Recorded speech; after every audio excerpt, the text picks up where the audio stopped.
Sup everyone, Darkscream 217 here, and it's been a while, but I'm going to do another old-ass traditional vlog.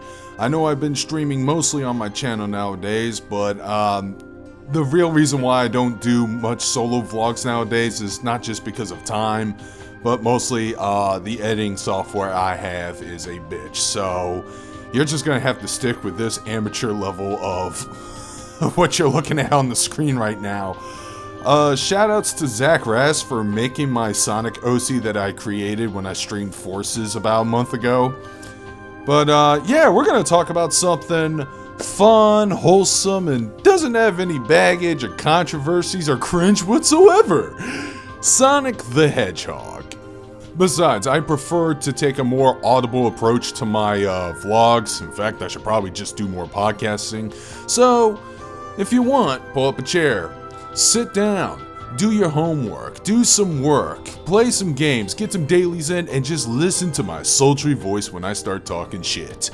Now, some of y'all have been thinking, oh wait, you like Sonic? Well, there was a part of me, well, yeah, actually, 20 years ago I did. I was one of the stupid kids / teenagers who wanted to Shadow the Hedgehog back after he died at the end of Sonic Adventure 2, and I still regret that decision to this day. But the thing that took me down this rabbit hole was that my co-host from, well, we call it We've Been Talking back in the day, but I think we'll rename our little weekly stream series Unsanctioned Buffoonery.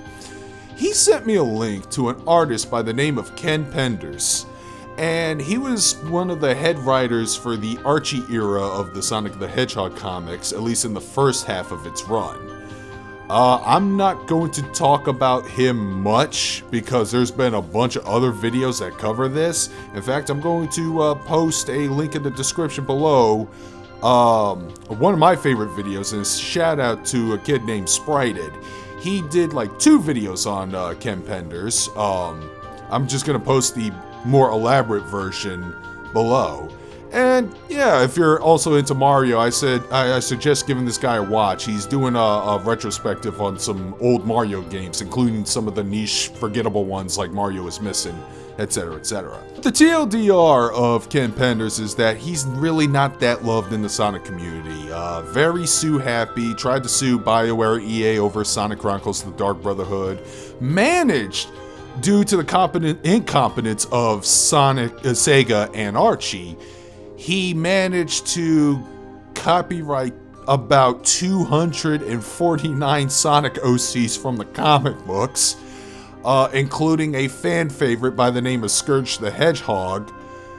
And yeah, that's, like I said, I'll send you I'll direct you to someone who elaborated this further. Or you could just YouTube Ken Penders and there you go. So anyways, well, after I learned about Kenneth the Penneth, I've learned about someone else. Someone who took over the Archie comics and is currently writing for IDW. His doppelganger, if you will.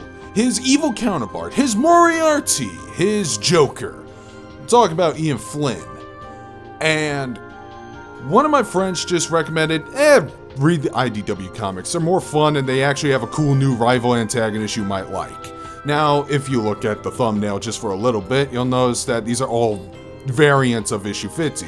I have the third one from the right, and it introduced a new villain named Search the Tenric, which I'll just post another link in the video description to explain who that character is, but basically a replacement for Archie Scourge, who's also supposed to be like an evil doppelganger Sonic, and I think this character's pretty cool.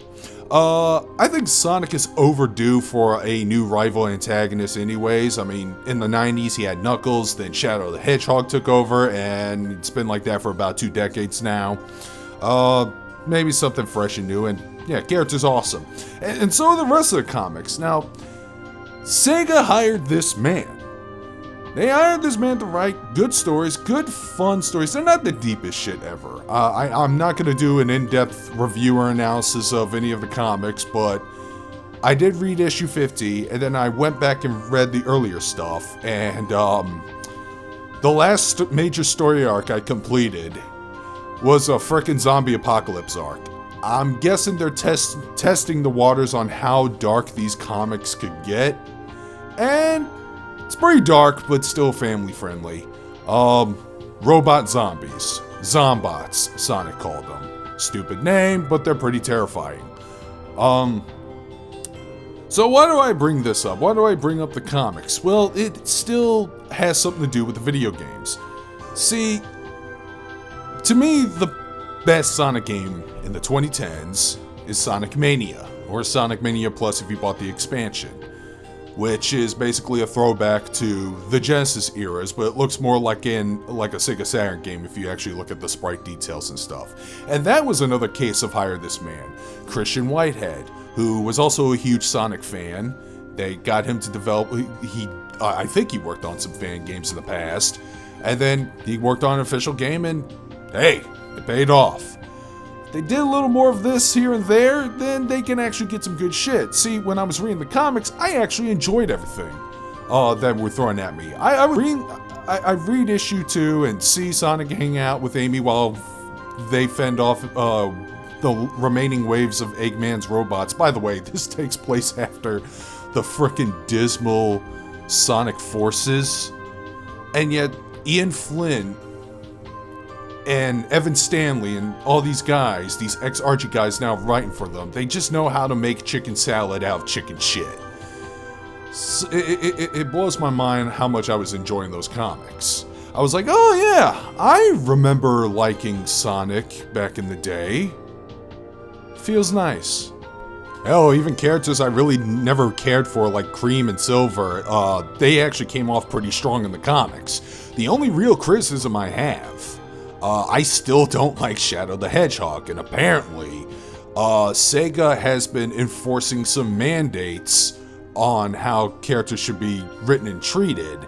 And I know a lot of people are going to cry that this stifles creative freedom or whatever. I'm actually in favor of some of the mandates.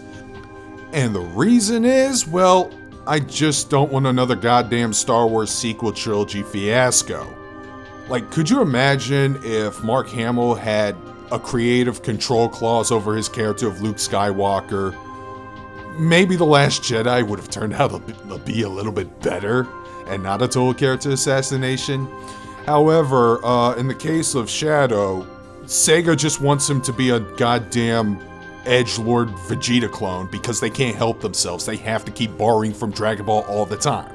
I mentioned Surge earlier, and that character has been basically conceptually borrowed from Android 18. So yeah, if you were ever a Sonic fan in your life or still are a Sonic fan, I actually strongly recommend reading these comics. And funny thing about me, I'm not big of a Western comic book reader. Oh, I read a lot of manga, but I don't read a whole lot of Western comics. I have my reasons. I'm not going to get into them, maybe in another video in case people yell at me loud enough. But the reason why I bring up the comics, and I even bring up Ian Flynn specifically, is because of Sonic Frontiers. Now, as the time of this recording, Sega has it scheduled for a November 8th release. I've seen the trailers. I've seen the most recent Tokyo Game Show news. I even saw the other trailer that basically has a Shadow of Colossus inspired Titan fight where Sonic will turn into Super Sonic, which is actually pretty shocking they revealed it that early. And you know what? To me, it actually looks like it could be a pretty good game. I hope. I mean, I haven't seen any blatant red flags, but in the back of my mind, I'm thinking, oh man, you know, this is Sega and Sonic Team. They usually fuck up the development somehow. How are they gonna do this? Are we gonna have another Sonic 06 in our hands? Because, you know, to quote Rich Evans, how does it feel to see all the favorite franchises that you grew up and loved go down in flames? Well, Sonic has went down in flames a time or two, and managed to crawl back out of it. And this might be one of the times. I noticed the tone of the story, they're going to a more serious route, which is what the Adventure Camp wants now. They want to go back to some of the more seriously driven stories, and after seeing what I saw in the comics, yeah, I wouldn't mind seeing that too. I mean, it's not super serious like Edgy McHedgy, but, you know, actually has a pretty engaging narrative. Or at least that's what they're trying to sell. It's not just the series of jokes or whatever, because I went back and played Sonic Colors, and I'm looking at some of the cutscenes, and I'm like, oof, that wasn't funny. Oh, that running gag with Cubot with the voice, Baldy McNose hair. Oh.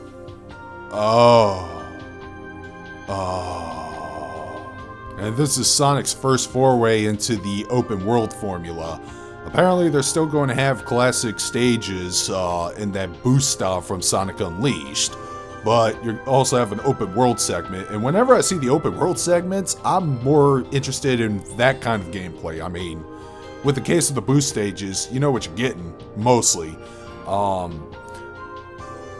let's see, what else can I say about the game other than, I'm gonna roll the dice and just pick up the game, and if it sucks, oh well. I hope it doesn't, because like I said, it's another case of, Sega hired this man, and they did for the comic books, it paid off, and who knows, it might pay off here. And, you know, people like to shit on Sonic because of the cringy parts of the fan base, and like I said, it's really easy to do that. I mean, it's really fucking easy. But they never talk about the good things. They never talk about the good things that some of the fans make. I mean, I have a friend who's a passionate Sonic fan. I'm gonna post a link of her Twitter account below, and if I haven't, please let me know in the comment section so I can rectify that mistake. Apparently, I'm gonna be doing some shameless plugging. You know, she makes really good Sonic art, and there's also some pretty damn good fan games. I'm not talking about Sonic Omens, that's a shit show. That deserves another fucking video or something, but anywho. Yeah, Sonic Roboblast 2, a 3D Sonic game that runs off of the Doom engine. I've been playing the shit out of that using the Surge mod. It's great. This year there was a Genesis remake of Sonic Triple Trouble, which is, hey, what if this game got on the Sega Genesis? That was also fun to play. So, there are some passionate fans who are talented enough to provide, and most of them are in their adulthood ages. Hell, the kids who grew up with the Sonic Adventure games, they're adults now. And that's why there's been a call for a Sonic Adventure 3. I mean, do I want one? Yeah, maybe. If they know what the hell they're doing this time. I mean, I know people say Sonic Adventure and Adventure 2 aged like bananas, but I don't know. I'm starting to warm up to those games now. And here's the hot take of the moment here. Since I haven't done that in a good long while. Yeah, the writing for Sonic Adventure and Sonic Adventure 2 is a little too goofy and way too serious at times and whatnot, but I'll say this much. There's still better stories than Last of Us Part 2. There's my hot take for the vlog. But I'm trying to cling on to hope. Because yes, I was a big Sonic fan growing up. I didn't own a Sega Genesis. I owned a Super Nintendo. However, every friend in the neighborhood, every friend had a Sega Genesis, and with it, a particular copy of Sonic the Hedgehog. Whether it be the first game, the second game, the friend I lived closest by had a copy of 3 and Knuckles, and I usually played Sonic that way. And yeah, I did grow up playing the Adventure games. I thought Adventure 2 was a work of art at the time. And, you know, it'd be nice to have that feeling again. Because I haven't had it for a while. I think Shadow the Hedgehog really killed it for me. I didn't even touch Sonic 06, and after hearing the reception, I was actually glad I didn't in hindsight. So, who knows? Who knows? Alright, so yeah, I don't know if I have anything else to add. If you got any thoughts about, you know, what I said or whatever, you can always post a comment in the description below.